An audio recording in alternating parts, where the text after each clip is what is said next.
বিসমিল্লাহির রহমানির রহিম। দয়াময় পরম দয়ালু আল্লাহর নামে। আলিফ লাম রা তিলকা আয়াতুল কিতাবিল মুবিন। আলিফ লাম রা, এগুলি সুস্পষ্ট কিতাবের আয়াত। ইন্না আনজালনাহু কুরআনান আরাবিয়্যান লাআল্লাকুম তা'কিলুন। ইয়া আমি অবতীর্ণ করিয়াছি আরবি ভাষায় কুরআন, যাতে তোমরা বুঝিতে পারো। নাহনু নাকুসসু আলাইকা আহসানাল কসস বিমা আওহাইনা ইলাইকা হাযাল কুরআন ওয়া ইন কুনতা মিন ক্বাবলিহি লামিনাল গাফিলিন। আমি তোমার নিকট উত্তম কাহিনী বর্ণনা করিতেছি ওহির মাধ্যমে তোমার নিকট এই কুরআন প্রেরণ করিয়া, যদিও ইহার পূর্বে তুমি ছিলে অনবহিতদের অন্তর্ভুক্ত। ইয ক্বালা ইউসুফু লিআবিহি ইয়া আবাতি ইন্নী রাআইতু আহাদা আশারা কাওকাবান ওয়াশ-শামসা ওয়াল কমারা রাআইতুহুম লি সাজিদিন। স্মরণ করো, ইউসুফ তার পিতাকে বলিয়াছিল, হে আমার পিতা, আমি তো দেখিয়াছি 11 নক্ষত্র, সূর্য এবং চন্দ্রকে দেখিয়াছি উহাদেরকে আমার প্রতি সিজদা অবনত অবস্থায়।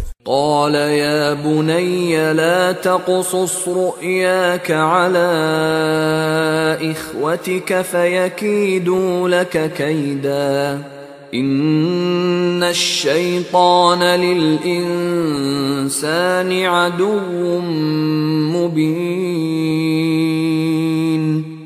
সে বলিল, হে আমার বৎস, তোমার স্বপ্ন বৃত্তান্ত তোমার ভ্রাতাদের নিকট বর্ণনা করিও না, করিলে তাহারা তোমার বিরুদ্ধে ষড়যন্ত্র করিবে। শয়তান তো মানুষের প্রকাশ্য শত্রু। وكذلك يجتبيك ربك ويعلمك من تأويل الأحاديث ويتم نعمته عليك وعلى آل يعقوب كما أتمها على أبويك من قبل إبراهيم وإسحاق إن ربك عليم حكيم। এইভাবে তোমার প্রতিপালক তোমাকে মনোনীত করিবেন এবং তোমাকে স্বপ্নের ব্যাখ্যা শিক্ষা দিবেন এবং তোমার প্রতি ও ইয়াকুবের পরিবার পরিজনের প্রতি তাহার অনুগ্রহ পূর্ণ করিবেন, যেভাবে তিনি ইহা পূর্বে পূর্ণ করিয়াছিলেন তোমার পিতৃপুরুষ ইব্রাহিম ও ইসহাকের প্রতি। নিশ্চয়ই তোমার প্রতিপালক সর্বজ্ঞ প্রজ্ঞাময়। لقد كان في يوسف وإخوته آيات للسائلين। ইউসুফ এবং তার ভ্রাতাদের ঘটনায় জিজ্ঞাসুদের জন্য অবশ্যই নিদর্শন রহিয়াছে। إذ قالوا ليوسف وأخوه أحب إلى أبينا منا ونحن عصبة إن أبانا لفي ضلال مبين। স্মরণ করো, উহারা বলিয়াছিল, আমাদের পিতার নিকট ইউসুফ এবং তার ভ্রাতাই আমাদের অপেক্ষা অধিক প্রিয়, অথচ আমরা একটি সংহত দল, আমাদের পিতা তো স্পষ্ট বিভ্রান্তিতে আছে। اقتلوا يوسف أو اطرحوه أرضا يخل لكم وجه أبيكم وتكونوا من بعده قوما صالحين। তোমরা ইউসুফকে হত্যা করো অথবা তাহাকে কোন স্থানে ফেলিয়া আসো, ফলে তোমাদের পিতার দৃষ্টি শুধু তোমাদের প্রতি নিবিষ্ট হইবে এবং তাহার পর তোমরা ভালো লোক হইয়া যাইবে। قال قائل منهم لا تقتلوا يوسف وألقوه في غيابة الجب يلتقطه بعض السيارة إن كنتم فاعلين উহাদের মধ্যে একজন বলিল, তোমরা ইউসুফকে হত্যা করিও না, এবং যদি কিছু করিতেই চাও তবে তাহাকে কোন কূপের গভীরে নিক্ষেপ করো, যাত্রী দলের কেহ তাহাকে তুলিয়া লইয়া যাইবে। قالوا يا أبانا ما لك لا تأمنا على يوسف وإنا له لناصحون ওরা বলিল, হে আমাদের পিতা, ইউসুফের ব্যাপারে তুমি আমাদেরকে বিশ্বাস করিতেছ না কেন? অথচ আমরা তো তাহার শুভাকাঙ্ক্ষী। أرسله معنا غدا يرتع ويلعب وإنا له لحافظون তুমি আগামীকাল তাহাকে আমাদের সঙ্গে প্রেরণ করো, সে তৃপ্তি সহকারে খাইবে ও খেলাধুলা করিবে, আমরা অবশ্যই তাহার রক্ষণাবেক্ষণ করিব। قال إني ليحزنني أن تذهبوا به وأخاف أن يأكله الذئب وأنتم عنه غافلون সে বলিল, ইহা আমাকে অবশ্যই কষ্ট দিবে যে তোমরা তাহাকে লইয়া যাইবে, এবং আমি আশঙ্কা করি তাহাকে নেকড়ে বাঘ খাইয়া ফেলিবে, আর তোমরা তাহার প্রতি অমনোযোগী থাকিবে। قالوا لئن أكله الذئب ونحن عصبة إنا إذا لخاسرون উহারা বলিল, আমরা একটি সংহত দল হওয়া সত্ত্বেও যদি নেকড়ে বাঘ তাহাকে খাইয়া ফেলে তবে তো আমরা ক্ষতিগ্রস্ত হইব। فلما ذهبوا به وأجمعوا أن يجعلوه في غيابة الجب وأوحينا إليه لتنبئنهم بأمرهم هذا وهم لا يشعرون অতঃপর উহারা যখন তাহাকে লইয়া গেল এবং তাহাকে কূপের গভীরে নিক্ষেপ করিতে একমত হইল, এমত অবস্থায় আমি তাহাকে জানাইয়া দিলাম, তুমি উহাদেরকে উহাদের এই কর্মের কথা অবশ্যই বলিয়া দিবে যখন উহারা তোমাকে চিনিবে না। وجاءوا أباهم عشاء يبكون উহারা রাত্রির প্রথম প্রহরে কাঁদিতে কাঁদিতে উহাদের পিতার নিকট আসিল। قالوا يا أبانا إنا ذهبنا نستبق وتركنا يوسف عند متاعنا فأكله الذئب وما أنت بمؤمن لنا ولو كنا صادقين উহারা বলিল, হে আমাদের পিতা, আমরা দৌড়ের প্রতিযোগিতা করিতেছিলাম এবং ইউসুফকে আমাদের মালপত্রের নিকট রাখিয়া গিয়াছিলাম, অতঃপর নেকড়ে বাঘ তাহাকে খাইয়া ফেলিয়াছে, কিন্তু তুমি তো আমাদেরকে বিশ্বাস করিবে না যদিও আমরা সত্যবাদী। وجاءوا على قميصه بدم كذب قال بل سولت لكم أنفسكم أمرا فصبر جميل والله المستعان على ما تصفون উহারা তাহার জামায় মিথ্যা রক্ত লেপন করিয়া আনিয়াছিল। সে বলিল, না, তোমাদের মন তোমাদের জন্য একটি কাহিনী সাজাইয়া দিয়াছে, সুতরাং পূর্ণ ধৈর্যই শ্রেয়। তোমরা যাহা বলিতেছ সে বিষয়ে একমাত্র আল্লাহই আমার সাহায্যস্থল। وجاءت سيارة فأرسلوا واردهم فأدلى دلوه قال يا بشرى هذا غلام وأسروه بضاعة والله عليم بما يعملون এক যাত্রী দল আসিল, উহারা উহাদের পানির সংগ্রাহককে প্রেরণ করিল। সে তার পানির ঢোল নামাইয়া দিল। সে বলিয়া উঠিল, কি সুখবর, এ যে এক কিশোর। অতঃপর উহারা তাহাকে পণ্যরূপে লুকাইয়া রাখিল। উহারা যা করিতেছিল সে বিষয়ে আল্লাহ সবিশেষ অবহিত ছিলেন।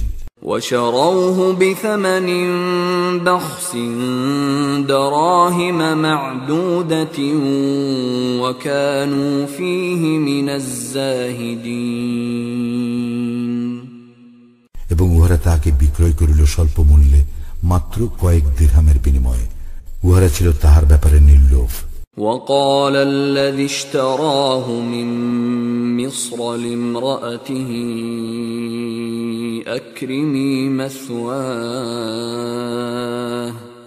أكرمي مثواه عسى أن ينفعنا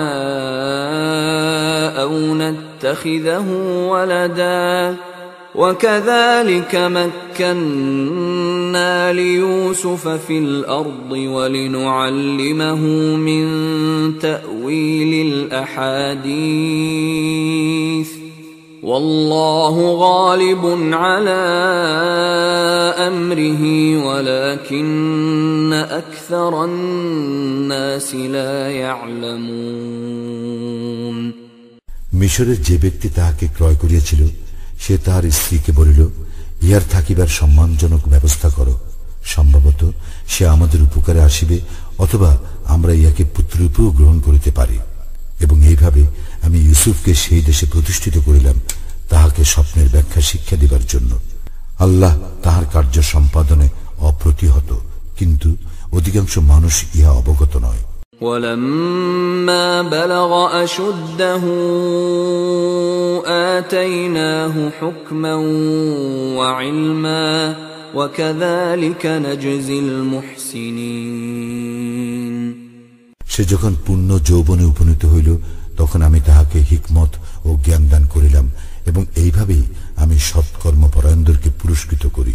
وراودته التي هو في بيتها عن نفسه وغلقت الأبواب وقالت هيت لك قال معاذ الله إنه ربي أحسن مثواي إنه لا يفلح الظالمون। সে যে স্ত্রীলোকের গৃহে ছিল সে তাহা হইতে অসৎকর্ম কামনা করিল এবং দরজাগুলি বন্ধ করিয়া দিল ও বলিল, আসো। সে বলিল, আমি আল্লাহর শরণ লইতেছি, তিনি আমার প্রভু, তিনি আমার থাকিবার সুন্দর ব্যবস্থা করিয়াছেন। নিশ্চয়ই সীমা লঙ্ঘনকারীরা সফল কাম হয় না। وَلَقَدْ هَمَّتْ بِهِ وَهَمَّ بِهَا لَوْلَا أَن رَّأَىٰ بُرْهَانَ رَبِّهِ كَذَٰلِكَ لِنَصْرِفَ عَنْهُ السُّوءَ وَالْفَحْشَاءَ إِنَّهُ مِنْ عِبَادِنَا الْمُخْلَصِينَ। সেই রমণী তো তাহার প্রতি আসক্ত হইয়াছিল এবং সেও উহার প্রতি আসক্ত হইয়া পড়িত, যদি না সে তাহার প্রতিপালকের নিদর্শন প্রত্যক্ষ করিত। আমি তাহাকে মন্দ কর্ম ও অশ্লীলতা হইতে বিরত রাখিবার জন্য এইভাবে নিদর্শন দেখাইয়াছিলাম। সে তো ছিল আমার বিশুদ্ধ চিত্ত বান্দাদের অন্তর্ভুক্ত। واستبق الباب وقدت قميصه من دبر وألف يا سيدها لدى الباب قالت ما جزاء من أراد بأهلك سوءا إلا أن يسجن أو عذاب أليم। উহারা উভয়ে দৌড়াইয়া দরজার দিকে গেল এবং স্ত্রী লোকটি পেছন হইতে তাহার জামা ছিড়িয়া ফেলিল। তাহারা স্ত্রী লোকটির স্বামীকে দরজার নিকট পাইল। স্ত্রী লোকটি বলিল, যে তোমার পরিবারের সঙ্গে কুকর্ম কামনা করে তাহার জন্য কারাগারে প্রেরণ অথবা অন্য কোন মর্মন্তুর শাস্তি ব্যতীত আর কি দণ্ড হইতে পারে? قال هي راودتني عن نفسي وشهد شاهد من أهلها إن كان قميصه قد من قبل فصدقت وهو من الكاذبين ইউসুফ বলিল, সেই আমা হইতে অসৎকর্ম কামনা করিয়াছিল। স্ত্রী লোকটির পরিবারের একজন সাক্ষী সাক্ষ্য দিল, যদি উহার জামার সম্মুখ দিক ছিন্ন করা হইয়া থাকে তবে স্ত্রী লোকটি সত্য কথা বলিয়াছে এবং পুরুষটি মিথ্যাবাদী। وَإِن كَانَ قَمِيصُهُ قُدَّ مِن دُبُرٍ فَكَذَبَتْ وَهُوَ مِنَ الصَّادِقِينَ কিন্তু উহার জামা যদি পেছন দিক হইতে ছিন্ন করা হইয়া থাকে তবে স্ত্রী লোকটি মিথ্যা বলিয়াছে এবং পুরুষটি সত্যবাদী। فَلَمَّا رَأَى قَمِيصَهُ قُدَّ مِن دُبُرٍ قَالَ إِنَّهُ مِن كَيْدِكُنَّ إِنَّ كَيْدَكُنَّ عَظِيمٌ গৃহস্বামী যখন দেখিল যে তাহার জামা পিছন দিক হইতে ছিন্ন করা হইয়াছে, তখন সে বলিল, নিশ্চয় ইহা তোমাদের নারীদের ছলনা, তোমাদের ছলনা তো ভীষণ। ইউসুফ আ'রিদ আন হাযা ওয়াস্তাগফিরি লিযানবিকি ইন্নাকি কুনতি মিনাল খাতিঈন। হে ইউসুফ, তুমি ইয়া উপেক্ষা করো এবং হে নারী, তুমি তোমার অপরাধের জন্য ক্ষমা প্রার্থনা করো, তুমি তো অপরাধী। وقال نسوة في المدينة امرأة العزيز تراود فتاها عن نفسه قد شغفها حبا إنا لنراها في ضلال مبين নগরের কতিপয় নারী বলিল, আজিজের স্ত্রী তাহার যুবক দাস হইতে অসৎকর্ম কামনা করিতেছে, প্রেম তাহাকে উন্মত্ত করিয়াছে, আমরা তো তাহাকে দেখিতেছি স্পষ্ট বিভ্রান্তিতে। فَلَمَّا سَمِعَتْ بِمَكْرِهِنَّ أَرْسَلَتْ إِلَيْهِنَّ وَأَعْتَدَتْ لَهُنَّ مُتَّكَأً وَآتَتْ كُلَّ وَاحِدَةٍ مِّنْهُنَّ سِكِّينًا وَقَالَتِ اخْرُجْ عَلَيْهِنَّ فَلَمَّا رَأَيْنَهُ أَكْبَرْنَهُ وَقَطَّعْنَ أَيْدِيَهُنَّ وَقُلْنَ حَاشَ لِلَّهِ مَا هَذَا بَشَرًا إِنْ هَذَا إِلَّا مَلَكٌ كَرِيمٌ। স্ত্রী লোকটি যখন উহাদের ষড়যন্ত্রের কথা শুনিল, তখন সে উহাদেরকে ডাকিয়া পাঠাইল, উহাদের জন্য আসন প্রস্তুত করিল, উহাদের প্রত্যেককে একটি করিয়া ছুরি দিল এবং ইউসুফকে বলিল, উহাদের সম্মুখে বাহির হও।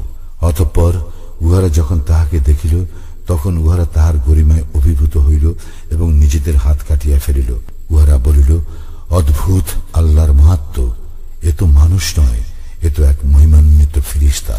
قالت فذلكن الذي لمتنني فيه ولقد راودته عن نفسه فاستعصم ولئن لم يفعل ما آمره ليسجنن وليكون من الصاغرين। সে বলিল, এই সে যাহার সম্বন্ধে তোমরা আমার নিন্দা করিয়াছ, আমি তো তাহা হইতে অসৎকর্ম কামনা করিয়াছি, কিন্তু সে নিজেকে পবিত্র রাখিয়াছে, আমি তাহাকে যাহা আদেশ করিয়াছি সে যদি তাহা না করে তবে সে কারারুদ্ধ হইবেই এবং হীনদের অন্তর্ভুক্ত হইবে। قال رب السجن أحب إلي مما يدعونني إليه وإلا تصرف عني كيدهن أصب إليهن وأكن من الجاهلين। ইউসুফ বলিল, হে আমার প্রতিপালক, এই নারীগণ আমাকে যাহার প্রতি আহ্বান করিতেছে তাহা অপেক্ষা কারাগার আমার নিকট অধিক প্রিয়। আপনি যদি উহাদের ছলনা হইতে আমাকে রক্ষা না করেন, তবে আমি উহাদের প্রতি আকৃষ্ট হইয়া পড়িব এবং অজ্ঞদের অন্তর্ভুক্ত হইব। فاستجاب له ربه فصرف عنه كيدهن إنه هو السميع العليم। অতঃপর তাহার প্রতিপালক তাহার আহ্বানে সাড়া দিলেন এবং তাহাকে উহাদের ছলনা হইতে রক্ষা করিলেন। তিনি তো সর্বশ্রোতা, সর্বজ্ঞ। ثم بدا لهم من بعد ما رأوا الآيات ليسجننه حتى حين। নিদর্শনাবলী দেখিবার পর উহাদের মনে হইল যে তাহাকে কিছুকালের জন্য কারারুদ্ধ করিতেই হইবে। ودخل معه السجن فتيان قال أحدهما إني أراني أعصر خمرا وقال الآخر إني أراني أحمل فوق رأسي خبزا تأكل الطير منه نبئنا بتأويله إنا نراك من المحسنين। তাহার সঙ্গে দুইজন যুবক কারাগারে প্রবেশ করিল। উহাদের একজন বলিল, আমি স্বপ্নে দেখিলাম আমি আঙ্গুর নিংড়াইয়া রস বাহির করিতেছি, এবং অপরজন বলিল, আমি স্বপ্নে দেখিলাম আমি আমার মস্তকে রুটি বহন করিতেছি এবং পাখি উহা হইতে খাইতেছে। আমাদেরকে তুমি ইহার তাৎপর্য জানাইয়া দাও, আমরা তো তোমাকে সৎকর্মপরায়ণ দেখিতেছি। قال لا يأتيكما طعام ترزقانه إلا نبأتكما بتأويله قبل أن يأتيكما ذلكما مما علمني ربي إني تركت ملة قوم لا يؤمنون بالله وهم بالآخرة هم كافرون। ইউসুফ বলিল, তোমাদেরকে যে খাদ্য দেওয়া হয় তাহা আসিবার পূর্বেই আমি তোমাদেরকে স্বপ্নের তাৎপর্য জানাইয়া দিব। আমি যাহা তোমাদেরকে বলিব তাহা আমার প্রতিপালক আমাকে যাহা শিক্ষা দিয়াছেন তাহা হইতে বলিব। যে সম্প্রদায় আল্লাহে বিশ্বাস করে না ও আখিরাতে অবিশ্বাসী, আমি তাহাদের মতবাদ বর্জন করিয়াছি। واتبعت ملة آبائي إبراهيم وإسحاق ويعقوب ما كان لنا أن نشرك بالله من شيء ذلك من فضل الله علينا وعلى الناس ولكن أكثر الناس لا يشكرون। আমি আমার পিতৃপুরুষ ইব্রাহিম, ইসহাক এবং ইয়াকুবের মতবাদ অনুসরণ করি।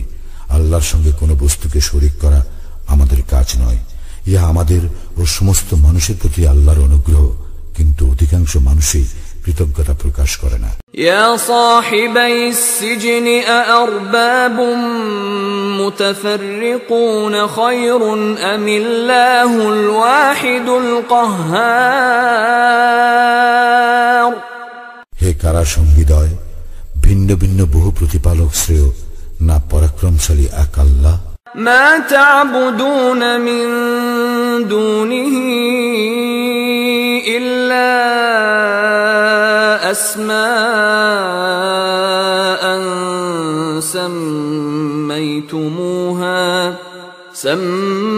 سميتموها أنتم وآباؤكم ما أنزل الله بها من سلطان إن الحكم إلا لله أمر ألا تعبدوا إلا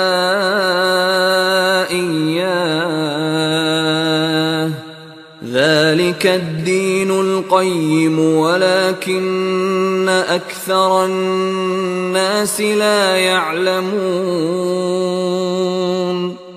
তাহাকে ছাড়িয়া তোমরা কেবল কতকগুলি নামের ইবাদত করিতেছ, যেই নামগুলি তোমাদের পিতৃপুরুষ ও তোমরা রাখিয়াছ। এইগুলির কোন প্রমাণ আল্লাহ পাঠান নাই। বিধান দিবার অধিকার কেবল আল্লাহরই। তিনি আদেশ দিয়াছেন অন্য কাহারও ইবাদত না করিতে, কেবল তাহার ব্যতীত। ইহাই শাশ্বত দিন, কিন্তু অধিকাংশ মানুষ ইহা অবগত নয়।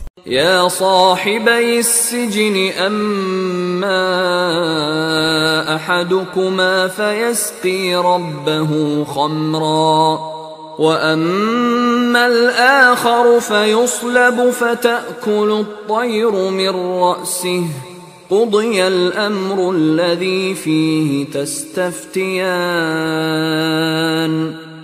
হে কারা সঙ্গীদ্বয়, তোমাদের দুইজনের একজন তাহার প্রভুকে মদ্য পান করাইবে এবং অপরজন শূলবিদ্ধ হইবে।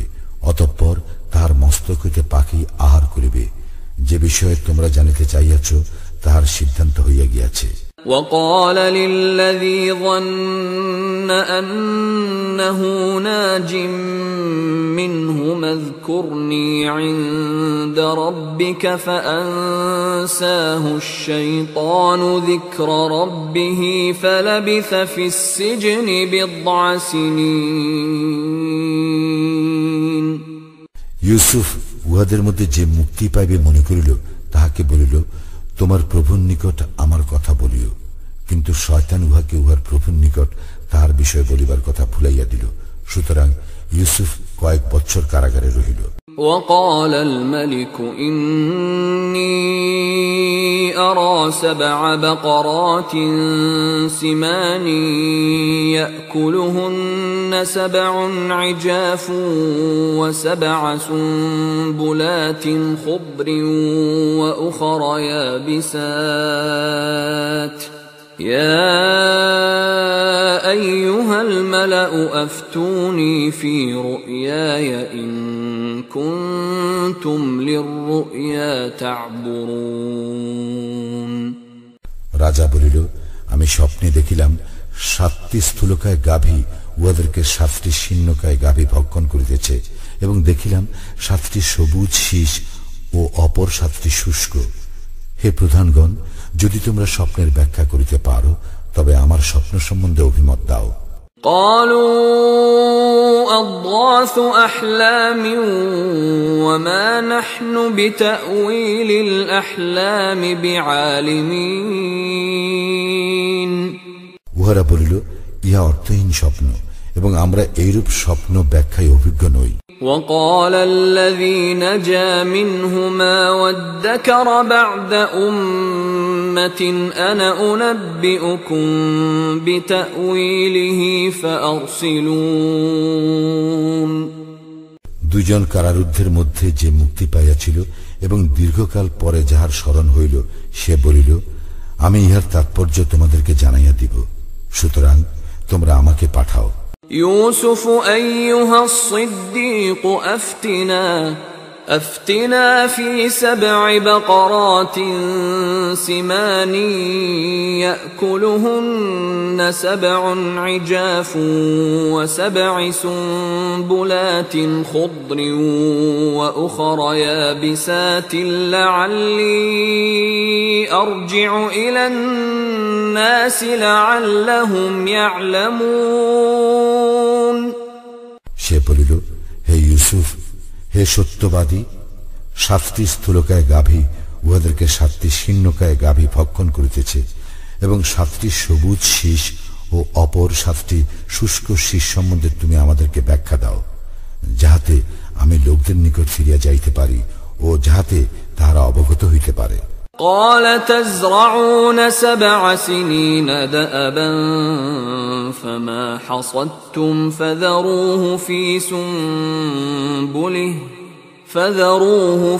سنبله إلا قليلا مما تأكلون ইউসুফ বলিল, তোমরা 7 বৎসর একাদিক্রমে চাষ করিবে, অতঃপর তোমরা যে শস্য কর্তন করিবে উহার মধ্যে যে সামান্য পরিমাণ তোমরা ভক্ষণ করবে তাহা ব্যতীত সমস্ত শীষ সমেত রাখিয়া দিবে।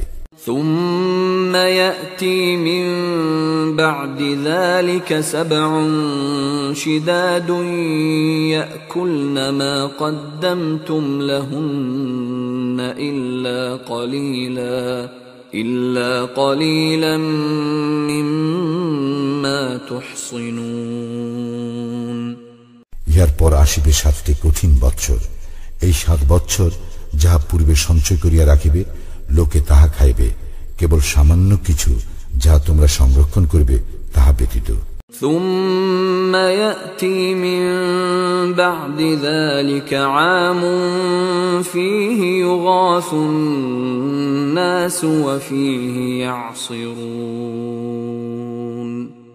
অতঃপর আসিবে 1 বৎসর, সেই বৎসর মানুষের জন্য প্রচুর বৃষ্টিপাত হইবে এবং সেই বৎসর মানুষ প্রচুর ফলের রস নিংড়াইবে। وقال الملك ائتوني به فلما جاءه الرسول قال ارجع إلى ربك فاسأله ما بال النسوة اللاتي قطعن أيديهن إن ربي بكيدهن عليم।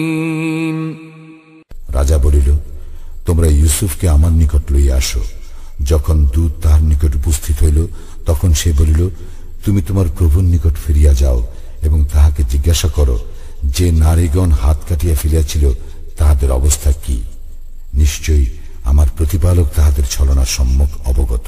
قال ما خطبكن إذ راوتن يوسف عن نفسه قلنا حاش لله ما علمنا عليه من سوء قالت امرأة العزيز الآن حصحص الحق أنا راودته عن نفسه وإنه لمن الصادقين।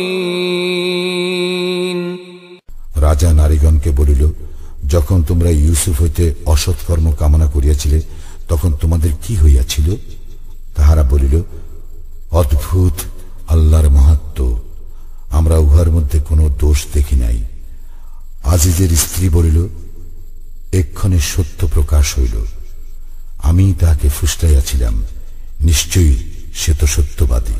ذلك ليعلم أني لم أخنه بالغيب وأن الله لا يهدي كيد الخائنين। ইহা এই জন্য যে যাহাতে সে জানিতে পারে তাহার অনুপস্থিতিতে আমি তাহার প্রতি বিশ্বাসঘাতকতা করি নাই এবং নিশ্চয়ই আল্লাহ বিশ্বাসঘাতকদের ষড়যন্ত্র সফল করেন না। وما أبرئ نفسي إن النفس لأمارة بالسوء إلا ما رحم ربي إن ربي غفور رحيم। সে বলিল, আমি নিজেকে নির্দোষ মনে করি না, মানুষের মন অবশ্যই মন্দ কর্মপ্রবণ, কিন্তু সে নয় যাহার প্রতি আমার প্রতিপালক দয়া করেন। আমার প্রতিপালক তো অতি ক্ষমাশীল, পরম দয়ালু। وقال الملك ائتوني به أستخلصه لنفسي فلما كلمه قال إنك اليوم لدينا مكين أمين। রাজা বলিল, ইউসুফকে আমার নিকট লইয়া আসো, আমি তাহাকে আমার একান্ত সহচর নিযুক্ত করিব। অতঃপর রাজা যখন তাহার সঙ্গে কথা বলিল তখন রাজা বলিল, আজ তুমি তো আমাদের নিকট মর্যাদাশীল, বিশ্বাসভাজন হইলে। قال اجعلني على خزائن الأرض إني حفيظ عليم। ইউসুফ বলিল, আমাকে দেশের ধনভাণ্ডারের উপর কর্তৃত্ব প্রদান করুন, আমি তো উত্তম রক্ষক, সুবিজ্ঞ। وكذلك مكنا ليوسف في الأرض يتبوأ منها حيث يشاء نصيب برحمتنا من نشاء ولا نضيع أجر المحسنين এইভাবে ইউসুফকে আমি সেই দেশে প্রতিষ্ঠিত করিলাম, সে সেই দেশে যথা ইচ্ছা অবস্থান করিতে পারিত। আমি যাহাকে ইচ্ছা তাহার প্রতি দয়া করি, আমি সৎকর্মপরায়ণদের শ্রমফল নষ্ট করি না। وَلَأَجْرُ الْآخِرَةِ خَيْرٌ لِّلَّذِينَ آمَنُوا وَكَانُوا يَتَّقُونَ যারা মুমিন এবং মুত্তাকি তাদের আখিরাতের পুরস্কারই উত্তম। وَجَاءَ إِخْوَةُ يُوسُفَ فَدَخَلُوا عَلَيْهِ فَعَرَفَهُمْ وَهُمْ لَهُ مُنكِرُونَ ইউসুফের ভ্রাতাগণ আসিল এবং তাহার নিকট উপস্থিত হইল, সে উহাদেরকে চিনিল, কিন্তু উহারা তাহাকে চিনিতে পারিল না। وَلَمَّا جَهَّزَهُم بِجَهَازِهِمْ قَالَ ائْتُونِي بِأَخٍ لَّكُم مِّنْ أَبِيكُمْ أَلَا تَرَوْنَ أَنِّي أُوفِي الْكَيْلَ وَأَنَا خَيْرُ الْمُنزِلِينَ এবং সে যখন উহাদের সামগ্রীর ব্যবস্থা করিয়া দিল, তখন সে বলিল, তোমরা আমার নিকট তোমাদের বৈমাত্রীয় ভ্রাতাকে লইয়া আসো। তোমরা কি দেখিতেছ না যে আমি মাপে পূর্ণ মাত্রায় দেই এবং আমি উত্তম অতিথি পরায়ণ। فَإِن لَّمْ تَأْتُونِي بِهِ فَلَا كَيْلَ لَكُمْ عِندِي وَلَا تَقْرَبُونَ কিন্তু তোমরা যদি তাহাকে আমার নিকট লইয়া না আসো, তবে আমার নিকট তোমাদের জন্য কোনো বরাদ্দ থাকিবে না এবং তোমরা আমার নিকটবর্তী হইবে না। قَالُوا سَنُرَاوِدُ عَنْهُ أَبَاهُ وَإِنَّا لَفَاعِلُونَ উহারা বলিল, উহার বিষয়ে আমরা উহার পিতাকে সম্মত করিবার চেষ্টা করিব এবং আমরা নিশ্চয়ই ইহা করিব। وقال لفتيانه جعلوا بضاعتهم في رحالهم لعلهم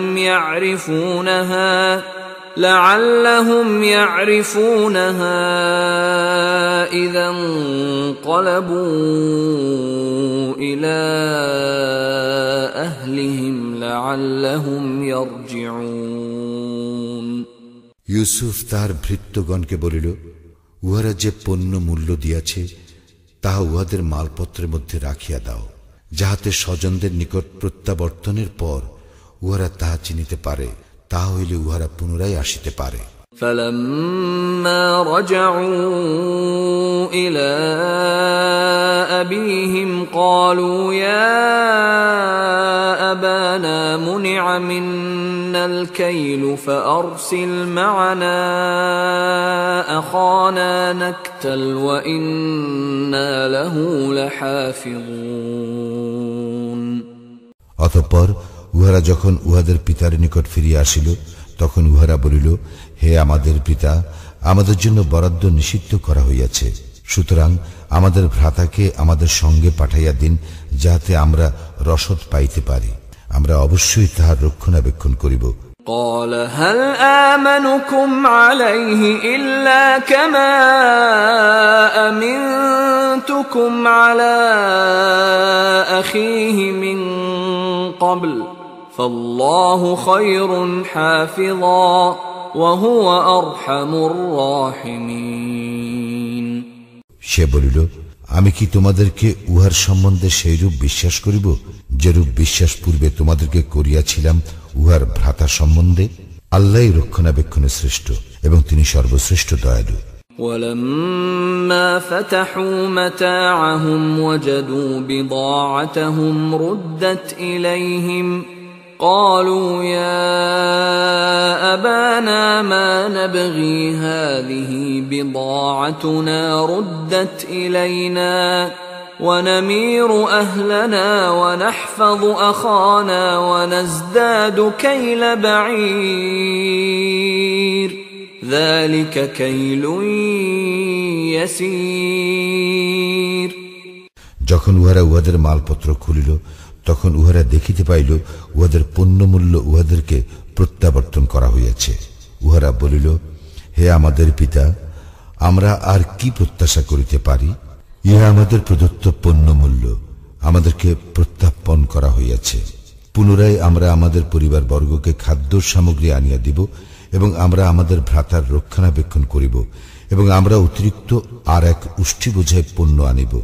যাহা আনিয়াছি তাহা পরিমাণে অল্প। قال لن أرسله معكم حتى تؤتون موثقا من الله لتأتونني به إلا أن يحاط بكم فلما آتوه موثقهم قال الله على ما نقول وكيل। পিতা বলিল, আমি উহাকে কখনোই তোমাদের সঙ্গে পাঠাইব না, যতক্ষণ না তোমরা আল্লাহর নামে অঙ্গীকার করো যে তোমরা উহাকে আমার নিকট লইয়া আসিবেই, অবশ্য যদি তোমরা একান্ত অসহায় হইয়া না পড়ো। অতঃপর যখন উহারা তাহার নিকট প্রতিজ্ঞা করিল, তখন সে বলিল, আমরা যে বিষয়ে কথা বলিতেছি আল্লাহ তাহার বিধায়ক। وقال يا بني لا تدخلوا من باب واحد وادخلوا من أبواب متفرقة وما أغني عنكم من الله من شيء إن الحكم إلا لله عليه توكلت وعليه فليتوكل المتوكلون।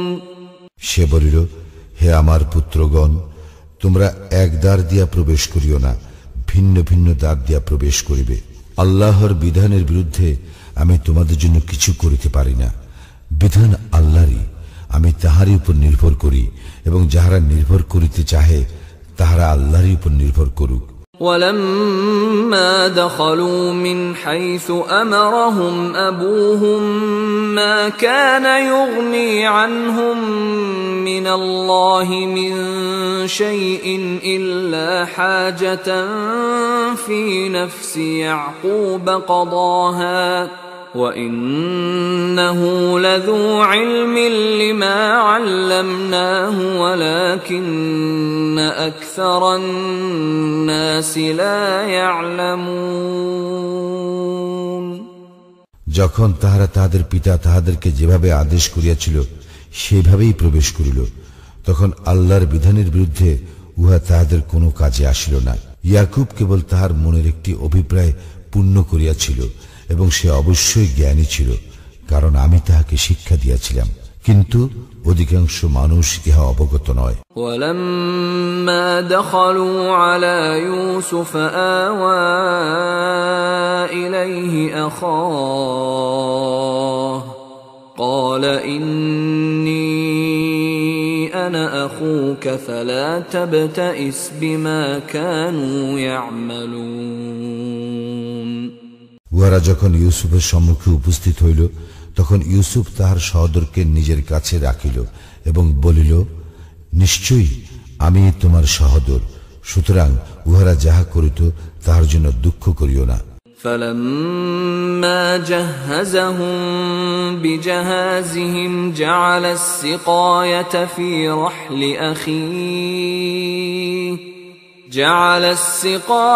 في رحل أخيه ثم أذن مؤذن أيتها العير إنكم لسارقون। অতঃপর সে যখন উহাদের সামগ্রীর ব্যবস্থা করিয়া দিল, তখন সে তাহার সহোদরের মালপত্রের মধ্যে পানপাত্র রাখিয়া দিল। অতঃপর এক আহ্বায়ক চিৎকার করিয়া বলিল, হে যাত্রী দল, তোমরা নিশ্চয়ই চোর। قالوا وأقبلوا عليهم ماذا تفقدون। উহারা তাহাদের দিকে ফিরিয়া বলিল, তোমরা কি হারাইয়াছ? قالوا نفقد صواع الملك ولمن جاء به حمل بعير ولمن جاء به حمل بعير وأنا به زعيم তাহারা বলিল, আমরা রাজার পানপাত্র হারাইয়াছি, যে উহা আনিয়া দিবে সে এক উষ্ট্র বোঝাই মাল পাইবে এবং আমি উহার জামিন। قالوا تالله لقد علمتم ما جئنا لنفسد في الأرض وما كنا سارقين উহারা বলিল, আল্লাহর শপথ, তোমরা তো জানো আমরা এই দেশে দুষ্কৃতি করিতে আসি নাই এবং আমরা চোরও নই। قالوا فما جزاؤه إن كنتم كاذبين তাহারা বলিল, যদি তোমরা মিথ্যাবাদী হও তবে তাহার শাস্তি কি? قالوا جزاؤه من وجد في رحله فهو جزاؤه كذلك نجزي الظالمين উহারা বলিল, ইহার শাস্তি যাহার মালপত্রের মধ্যে পাত্রটি পাওয়া যাইবে সেই তাহার বিনিময়। এইভাবে আমরা সীমা লঙ্ঘনকারীদেরকে শাস্তি দিয়া থাকি। فبدأ بأوعيتهم قبل وعاء أخيه ثم استخرجها من وعاء أخيه كذلك كدنا ليوسف ما كان ليأخذ أخاه في دين الملك إلا أن يشاء الله نرفع درجات من نشاء وفوق كل ذي علم عليم অতঃপর সে তাহার সহোদরের মালপত্র তল্লাশির পূর্বে উহাদের মালপত্র তল্লাশি করিতে লাগিল। পরে তাহার সহোদরের মালপত্রের মধ্যে হইতে পাত্রটি বাহির করিল। এইভাবে আমি ইউসুফের জন্য কৌশল করিয়াছিলাম। রাজার আইনে তাহার সহোদরকে সে আটক করিতে পারিত না, আল্লাহ ইচ্ছা না করিলে। আমি যাহাকে ইচ্ছা মর্যাদায় উন্নীত করি। প্রত্যেক জ্ঞানবান ব্যক্তির উপর আছেন সর্বজ্ঞানী। قالوا إن يسرق فقد سرق أخ له من قبل فأسرها يوسف في نفسه ولم يبدها لهم قال أنتم شر مكانا والله أعلم بما تصفون উহারা বলিল, সে যদি চুরি করিয়া থাকে তবে তার সহোদরও তো পূর্বে চুরি করিয়াছিল, কিন্তু ইউসুফ প্রকৃত ব্যাপার নিজের মনে গোপন রাখিল এবং উহাদের নিকট প্রকাশ করিল না। সে মনে মনে বলিল, তোমাদের অবস্থা তো হীনতর এবং তোমরা যাহা বলিতেছ সে সম্বন্ধে আল্লাহ সবিশেষ অবহিত। قالوا يا أيها العزيز إن له أبا شيخا كبيرا فخذ أحدنا مكانه إنا نراك من المحسنين উহারা বলিল, হে আজিজ, ইহার পিতা তো অতিশয় বৃদ্ধ, সুতরাং ইহার স্থলে আপনি আমাদের একজনকে রাখুন, আমরা তো আপনাকে দেখিতেছি মহানুভব ব্যক্তিদের একজন। قال معاذ الله أن نأخذ إلا من وجدنا متاعنا عنده إنا إذا لظالمون সে বলিল, যাহার নিকট আমরা আমাদের মাল পাইয়াছি তাহাকে ছাড়া অন্যকে রাখার অপরাধ হইতে আমরা আল্লাহর শরণ লইতেছি। এইরূপ করিলে আমরা অবশ্যই সীমা লঙ্ঘনকারী হইব। فلما استيئسوا منه خلصوا نجيا قال كبيرهم ألم تعلموا أن أباكم قد أخذ عليكم موثقا من الله ومن قبل ما فرطتم في يوسف فلن أبرح الأرض حتى يأذن لي أبي أو يحكم الله لي وهو خير الحاكمين। যখন উহারা তাহার নিকট হইতে সম্পূর্ণ নিরাশ হইল, তখন উহারা নির্জনে গিয়া পরামর্শ করিতে লাগিল। উহাদের বয়োজ্যেষ্ঠ ব্যক্তি বলিল, তোমরা কি জানো না যে তোমাদের পিতা তোমাদের নিকট হইতে আল্লাহর নামে অঙ্গীকার লইয়াছেন এবং পূর্বেও তোমরা ইউসুফের ব্যাপারে ত্রুটি করিয়াছিলে? সুতরাং আমি কিছুতেই এই দেশ ত্যাগ করিব না যতক্ষণ না আমার পিতা আমাকে অনুমতি দেন অথবা আল্লাহ আমার জন্য কোনো ব্যবস্থা করেন এবং তিনি শ্রেষ্ঠ বিচারক। ارجعوا إلى أبيكم فقولوا يا أبانا إن ابنك سرق وما شهدنا إلا بما علمنا وما كنا للغيب حافظين।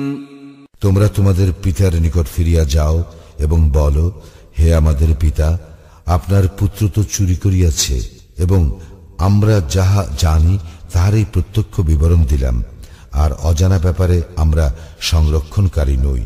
واسأل القرية التي كنا فيها والعير التي أقبلنا فيها وإنا لصادقون। যে জনপদে আমরা ছিলাম উহার অধিবাসীগণকে জিজ্ঞাসা করুন এবং যে যাত্রী দলের সঙ্গে আমরা আসিয়াছি তাহাদেরকেও আমরা অবশ্যই সত্য বলিতেছি। قال بل سولت لكم أنفسكم أمرا فصبر جميل عسى الله أن يأتيني بهم جميعا إنه هو العليم الحكيم। ইয়াকুব বলিল, না, তোমাদের মন তোমাদের জন্য একটি কাহিনী সাজাইয়া দিয়াছে, সুতরাং পূর্ণ ধৈর্যই শ্রেয়।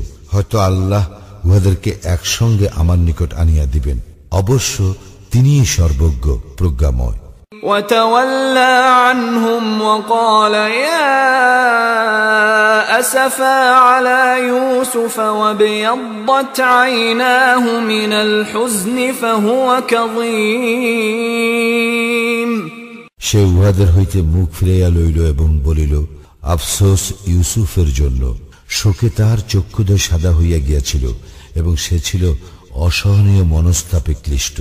قالوا تالله تفتأ تذكر يوسف حتى تكون حرضا أو تكون من الهالكين।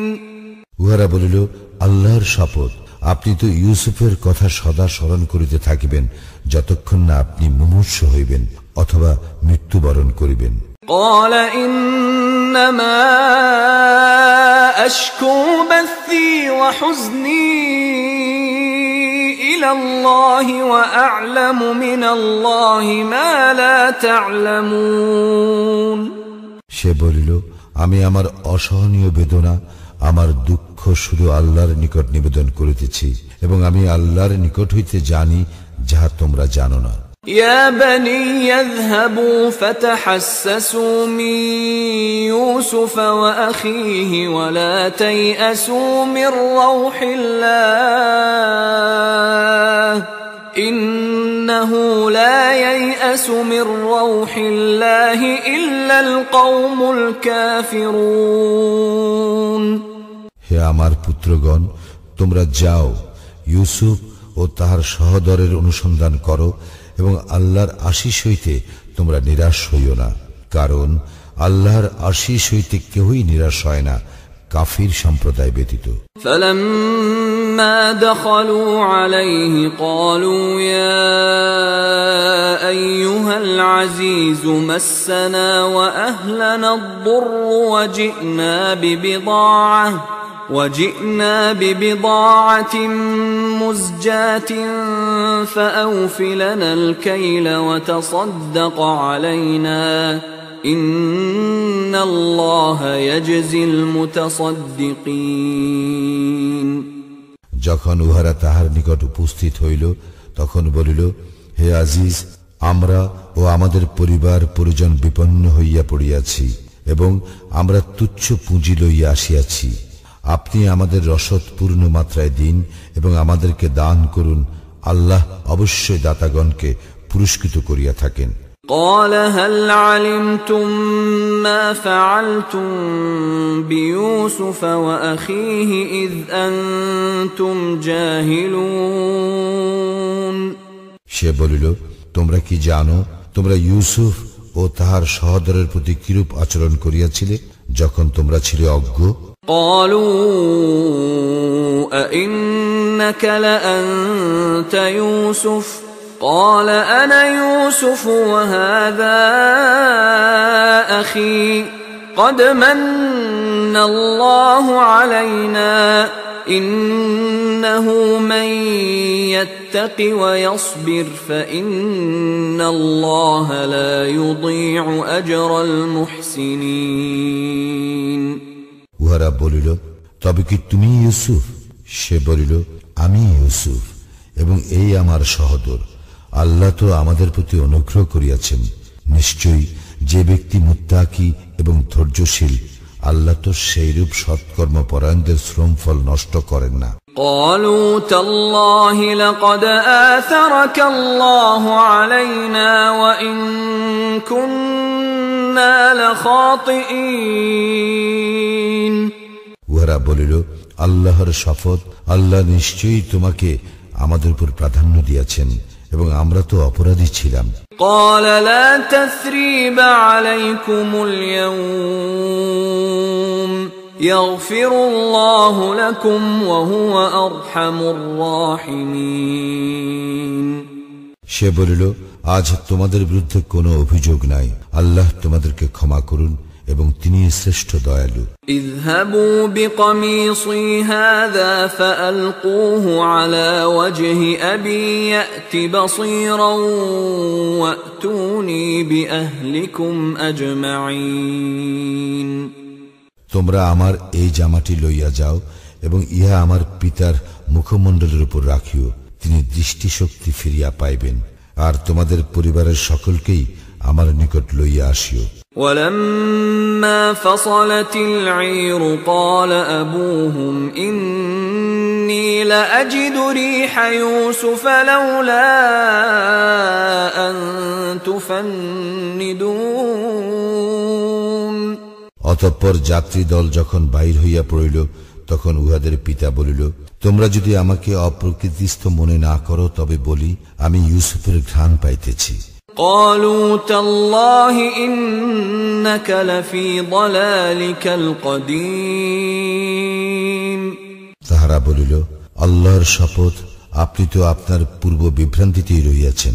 فلما أن جاء البشير ألقاه على وجهه فارتد بصيرا قال ألم أقل لكم إني أعلم من الله ما لا تعلمون।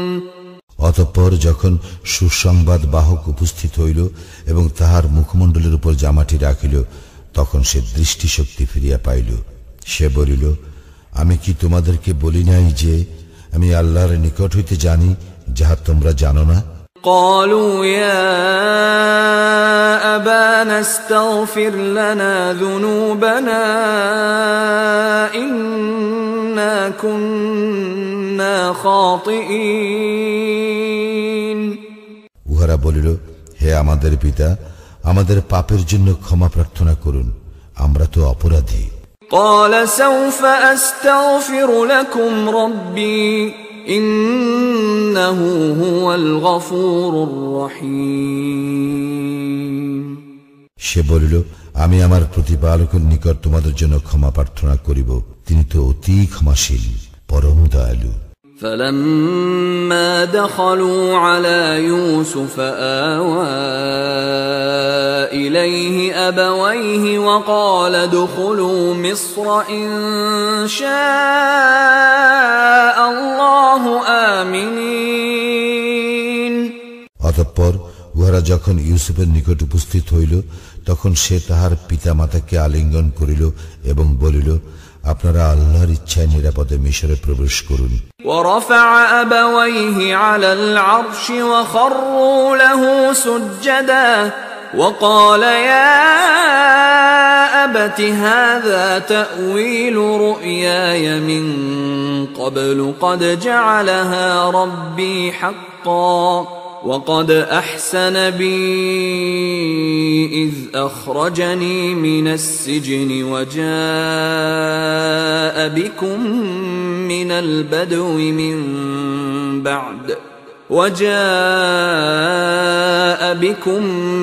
البدو من بعد أن نزغ الشيطان بيني وبين إخوتي إن ربي لطيف لما يشاء إنه هو العليم الحكيم। এবং ইউসুফ তাহার মাতা পিতাকে উচ্চাসনে বসাইল এবং উহারা সকলে তাহার সম্মানে সিজদায় লুটাইয়া পড়িল। সে বলিল, হে আমার পিতা, ইহাই আমার পূর্বেকার স্বপ্নের ব্যাখ্যা। আমার প্রতিপালক উহা সত্যে পরিণত করিয়াছেন এবং তিনি আমাকে কারাগার হইতে মুক্ত করিয়া এবং শয়তান আমার ও আমার ভ্রাতাদের সম্পর্ক নষ্ট করিবার পরও আপনাদেরকে মরু অঞ্চল হইতে এখানে আনিয়া দিয়া আমার প্রতি অনুগ্রহ করিয়াছেন। আমার প্রতিপালক যাহা ইচ্ছা তাহা নিপুণতার সঙ্গে করেন, তিনি তো সর্বজ্ঞ প্রজ্ঞাময়। رب قد آتيتني من الملك وعلمتني من تأويل الأحاديث فاطر السماوات والأرض أنت ولي في الدنيا والآخرة توفني مسلما وألحقني بالصالحين। হে আমার প্রতিপালক, তুমি আমাকে রাজ্য দান করিয়াছ এবং স্বপ্নের ব্যাখ্যা শিক্ষা দিয়াছ। হে আকাশ মণ্ডলী ও পৃথিবীর স্রষ্টা, তুমি ইহলোক ও পরলোকে আমার অভিভাবক। তুমি আমাকে মুসলিম হিসেবে মৃত্যু দাও এবং আমাকে সৎকর্মপরায়ণদের অন্তর্ভুক্ত করো।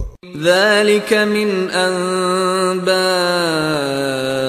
الغيب نوحيه إليك وما كنت لديهم إذ أجمعوا أمرهم وهم يمكرون। ইহা অদৃশ্য লোকের সংবাদ, যাহা তোমাকে আমি ওহী দ্বারা অবহিত করিতেছি। ষড়যন্ত্রকালে যখন উহারা মতৈক্যে পৌঁছিয়াছিল, তখন তুমি উহাদের সঙ্গে ছিলে না। وما أكثر الناس ولو حرصت بمؤمنين। তুমি যতই চাও না কেন, অধিকাংশ লোকেই বিশ্বাস করিবার নয়। وما تسألهم عليه من أجر إن هو إلا ذكر للعالمين। এবং তুমি তাহাদের নিকট ইহার জন্য কোন পারিশ্রমিক দাবি করিতেছ না। ইহা তো বিশ্ব জগতের জন্য উপদেশ ব্যতীত কিছু নয়। وكأين من آية في السماوات والأرض يمرون عليها وهم عنها معرضون। আকাশ মণ্ডলীয় পৃথিবীতে অনেক নিদর্শন রহিয়াছে, তাহারা এই সমস্ত প্রত্যক্ষ করে, কিন্তু তাহারা এই সকলের প্রতি উদাসীন। وما يؤمن أكثرهم بالله إلا وهم مشركون। তাহাদের অধিকাংশ আল্লাহে বিশ্বাস করে, কিন্তু তাহার শরীক করে। أفأمنوا أن تأتيهم غاشية من عذاب الله أو تأتيهم الساعة بغتة وهم لا يشعرون তবে কি তাহারা আল্লাহর সর্বগ্রাসী শাস্তি হইতে অথবা তাহাদের অজ্ঞাতসারে কিয়ামতের আকস্মিক উপস্থিতি হইতে নিরাপদ? قل هذه سبيلي أدعو إلى الله على بصيرة أنا ومن اتبعني وسبحان الله وما أنا من المشركين বলো, ইহাই আমার পথ। আল্লাহর প্রতি মানুষকে আমি আহ্বান করি স্বজ্ঞানে, আমি এবং আমার অনুসারীগণ। আল্লাহ মহিমান্বিত, এবং যাহারা আল্লাহর শরীক করে আমি তাহাদের অন্তর্ভুক্ত নই। وما أرسلنا من قبلك إلا رجالا نوحي إليهم من أهل القرى أفلم يسيروا في الأرض فينظروا كيف كان عاقبة الذين من قبلهم ولدار الآخرة خير للذين اتقوا أفلا تعقلون তোমার পূর্বেও জনপদবাসীদের মধ্য হইতে পুরুষগণকেই প্রেরণ করিয়াছিলাম, যাহাদের নিকট ওহী পাঠাইতাম। তাহারা কি পৃথিবীতে ভ্রমণ করে নাই এবং তাহাদের পূর্ববর্তীদের কি পরিণাম হইয়াছিল তাহা কি দেখে নাই? যাহারা মুত্তাকি তাহাদের জন্য পরলোকেই শ্রেয়। তোমরা কি বোঝো না? حتى إذا استيأس الرسل وظنوا أنهم قد كذبوا جاءهم نصرنا فنجي من نشاء ولا يرد بأسنا عن القوم المجرمين অবশেষে যখন রাসূলগণ নিরাশ হইল এবং লোকে ভাবিল যে রাসূলগণকে মিথ্যা আশ্বাস দেওয়া হইয়াছে, তখন তাহাদের নিকট আমার সাহায্য আসিল। এইভাবে আমি যাহাকে ইচ্ছা করি সে উদ্ধার পায়। অপরাধী সম্প্রদায় হইতে আমার শাস্তি রদ করা যায় না। لقد كان في قصصهم عبرة لأولي الألباب